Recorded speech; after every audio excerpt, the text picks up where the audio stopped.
There's an interesting expression. It goes something like, well, if you're more religious than I am, you're a fanatic. If you're less religious than I am, you're a heathen. So in this week's Parsha, we take a step back and say, look, it's not going to be something that I'm going to judge as a human.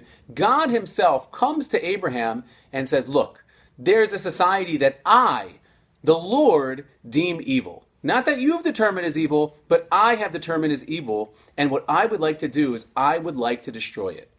What would you do if you were Abraham?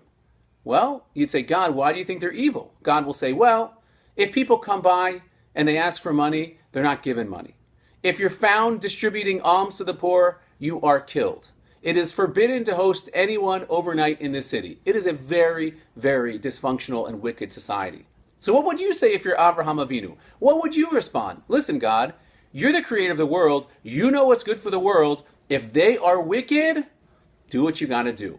And yet we find the most amazing thing. Abraham comes to defend the people of Sodom. Now, Abraham is a man of charity. He's a man of kindness. If you wanted to know who's the antithesis of Avraham Avinu, it's Sodom. And God says, Abraham, what should I do? Comes Abraham with an amazing insight.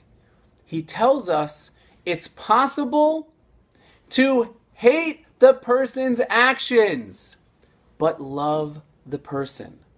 There are times we find conflict. There are times we find people that annoy us, and how we wish we could get rid of them. But look at Avraham Avinu. He takes the most wicked people on earth and says, you know what? I could find a grain of goodness in them. I could find a little bit of wonderment.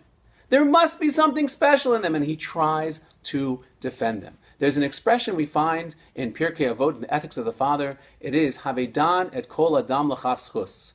You have to judge everyone favorably. So there's the obvious way, which means, you give someone the benefit of the doubt. But the deeper idea is that Havedan es kol adam l'chaf zchus means you have to judge every person where they're coming from. If you would have that background, if you would have that disposition, maybe you wouldn't be as righteous as you think you are.